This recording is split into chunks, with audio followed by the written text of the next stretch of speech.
Hello दोस्तों, Arya classes में आपका स्वागत है। मैं अमित कुमार आप लोगों के सामने एक बार फिर से एक नए टॉपिक के साथ। तो चलिए दोस्तों, आज हम पढ़ेंगे इतिहास।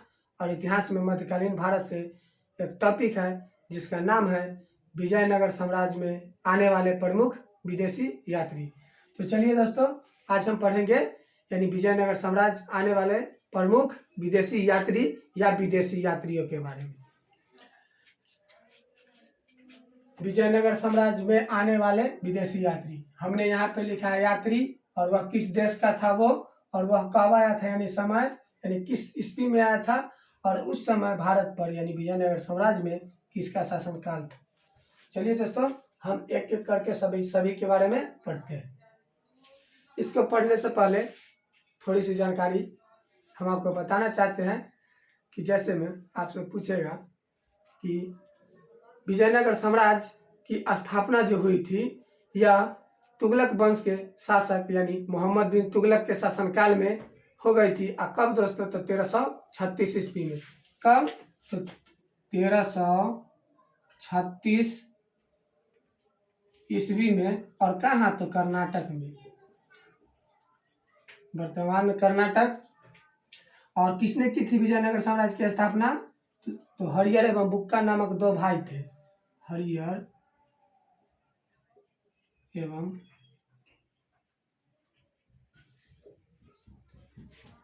1336 ईस्वी में एमबीटी के शासनकाल में यानी दक्षिण भारत में, यानी दक्षिण भारत के कर्नाटक राज्य में एक साम्राज्य का यानी स्थापना हुआ जिसका नाम था विजयनगर।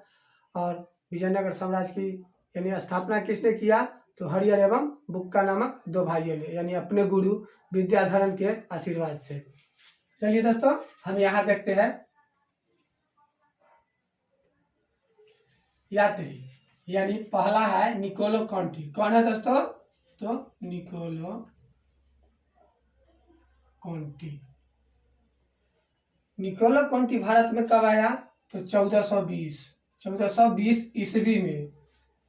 और सॉरी, यहाँ देश है तो देश का नाम लिखना है। निकोलो कॉन्टी किस देश का यात्री था? तो इटली का।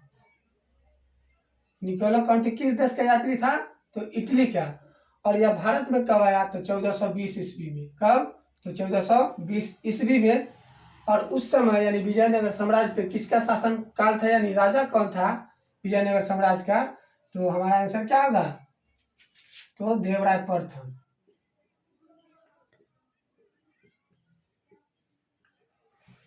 निकोलो कॉन्टी किस देश का यात्री था, यानी निवासी था? तो इटली का। और भारत में कब आया विजयनगर साम्राज्य के समय? तो 1420 में। और उस समय विजयनगर साम्राज्य का राजा कौन था? तो देवराय प्रथम।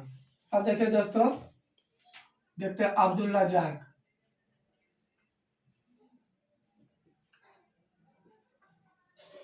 अब्दुल रज़ाक किस देश का निवासी था? तो फारस का। किस देश का दोस्तों? तो फारस का। वर्तमान में फारस को किस नाम से जाना जाता है? तो हमारा आंसर क्या होगा? तो ईरान। अब्दुल रज़ाक किस देश का निवासी था? तो फारस का। वर्तमान में फारस को किस नाम से जानते हैं? तो ईरान के नाम से। और अब्दुल रज़ाक भारत में कब आया? तो 1442 ईस्वी में। कब आया दोस्तों? तो 1442 ईस्वी में। और किसके शासनकाल में? तो देवराय द्वितीय के शासनकाल में।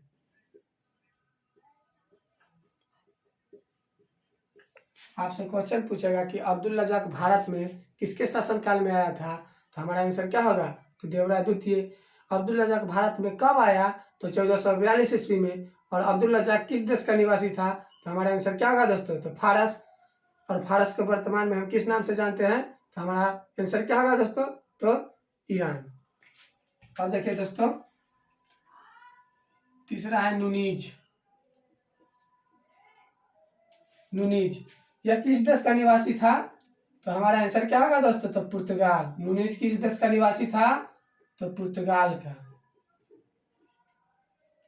और यह भारत में कब आया था? 1535 ईस्वी में। नुनीज किस देश का निवासी था? तो पुर्तगाल का। भारत में कब आया था? 1535 ईस्वी में। और किसके शासनकाल में भारत आया? तो हमारा आंसर क्या होगा दोस्तों? तो अछूत राय के दरबार में। नुनीज किसके शासनकाल में भारत आया था? तो अछूत राय के दरबार में। कब आया था? 1535। और नुनीज किस देश का निवासी था? तो पुर्तगाल का। इसके बाद है डोमिंग पायस। डोमिंग पायस यह किस देश का निवासी था? तो हमारा आंसर क्या होगा दोस्तों? तो पुर्तगाल का। आपसे पूछेगा कि डोमिंग पायस जो था वह किस देश का निवासी था? तो हमारा आंसर क्या होगा? पुर्तगाल। और डोमिंग पायस भारत में कब आया? तो हमारा आंसर क्या होगा दोस्तों? तो 1515 ईस्वी में। 1515 ईस्वी में। और यह किसके डोमिंग पायस जो है यह किसके शासनकाल में भारत आया? तो हमारा आंसर क्या होगा दोस्तों? तो कृष्णदेव राय। कृष्णदेव राय के दरबार में भारत आया था। कौन था? डोमिंग पायस। किस देश का था? पुर्तगाल का। कब आया भारत? तो 1535। किसके शासनकाल में भारत आया डोमिंग पायस? तो कृष्णदेव राय के दरबार में।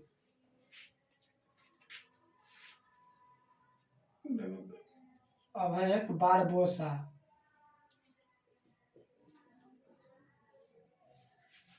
आपसे पूछेगा कि बारबोसा किस देश का निवासी था? तो हमारा आंसर क्या होगा दोस्तों? तो पुर्तगाल। बारबोसा किस देश का निवासी था? तो पुर्तगाल। यह भारत में कब आया? तो 1515 से 1500 किसी किसी पुस्तक में 1515 और किसी किसी पुस्तक में क्या रहता है दोस्तों? तो 1515 से लेकर 1516। आप ऑप्शन के हिसाब से इसे बनाएंगे। बारबोसा किस देश का निवासी था? तो पुर्तगाल का। भारत में कब आया? तो 1515 से लेकर 1516 ईस्वी के बीच भारत में आया। और किसके शासनकाल में भारत आया? तो हमारा आंसर क्या होगा दोस्तों? तो कृष्णदेव राय के शासनकाल में ही भारत आया था।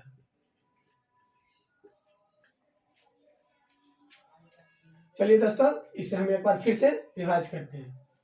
यानी यात्री, देश, समय और शासनकाल। और कहाँ? यानी विजयनगर साम्राज्य में आने वाले प्रमुख विदेशी यात्री। पहला का नाम है निकोलो कॉन्टी। यह किस देश का निवासी था? तो इटली का।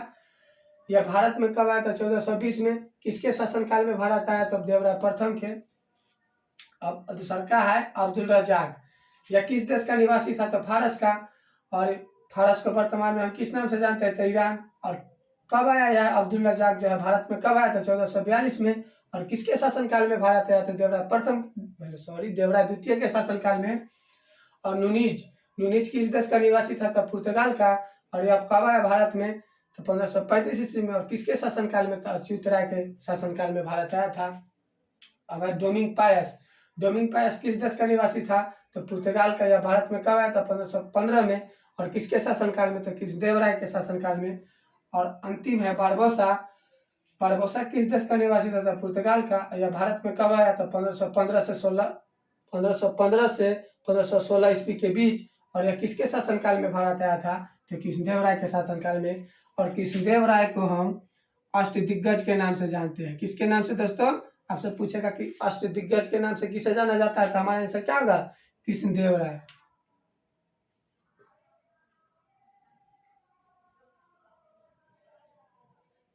अष्टदिग्गज के नाम से किसे जानते हैं? तो कृष्णदेव राय। और देवराय द्वितीय को हम इमाडी देवराय के नाम से भी जानते हैं।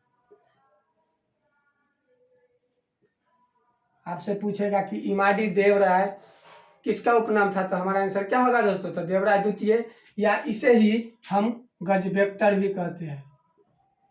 गजवेक्टर यानी यह जो था देवराय द्वितीय, यह हाथी का शिकारी था। कहा जाता है कि यह हाथियों का शिकार करता था, इसलिए इसे यानी गजवेक्टर के नाम से भी जाना जाता है। चलिए दोस्तों, और हम लोगों ने आज पढ़ा यानी विजयनगर साम्राज्य आने वाले प्रमुख विदेशी यात्री। और इससे थोड़ा और फैक्ट है जो हम जान लेते हैं। आपसे पूछेगा कि विजयनगर साम्राज्य में कुल कितने वंशों ने शासन किया? कुल कितने वंशों ने शासन किया? तो हमारा आंसर क्या होगा दोस्तों? तो 4 वंशों ने। कितने वंशों ने दोस्तों? तो 4 वंशों ने।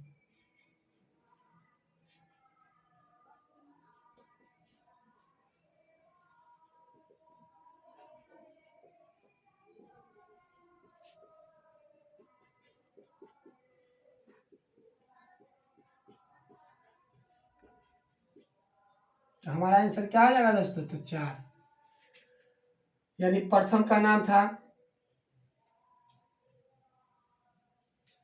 संगम वंश। प्रथम वंश का नाम क्या था दोस्तों? तो संगम वंश। द्वितीय का नाम क्या था दोस्तों?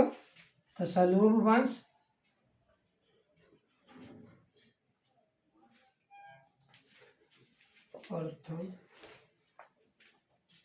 और तीसरे का नाम था संगम सलूब। तीसरे का क्या नाम था दोस्तों? तो तुलुब वंश। और चौथे वंश का क्या नाम था दोस्तों? तो अराबिडू। विजयनगर साम्राज्य पर कुल कितने वंशों ने शासन किया? तो 4 वंशों ने। पहला का यानी प्रथम वंश कौन था जो विजयनगर साम्राज्य पर शासन किया? तो हमारा आंसर क्या होगा? संगम। उसके बाद दूसरे नंबर पर कौन आया? तो सुलूब। तीसरे नंबर पर कौन आया? तो तुलुब वंश। और चौथे नंबर पर कौन आया दोस्तों? तो संगम, सलूब, तुलुब। और चौथे नंबर पर कौन है? तो अराबिडू वंश। संगम वंश का संस्थापक था हरिहर एवं बुक्का। सुलूब वंश का संस्थापक था वीर। सलूब वंश का संस्थापक था नरसिंह। और तुलुब वंश का संस्थापक आपसे पूछेगा कि तुलुब वंश की स्थापना किसने की थी? तो हमारा आंसर क्या होगा? वीर नरसिंह। और अराबिडू वंश का संस्थापक कौन था? तो हमारा आंसर क्या होगा दोस्तों? तो तिरुमल। तो चलिए दोस्तों, आज हम लोगों ने यानी एक छोटा सा टॉपिक पढ़ा विजयनगर साम्राज्य में आने वाले विदेशी यात्री। तो चलिए दोस्तों, आज के लिए बस इतना ही। अगर यह वीडियो आपको अच्छा लगा हो तो हमारे चैनल को लाइक एवं सब्सक्राइब करें। जय हिंद दोस्तों।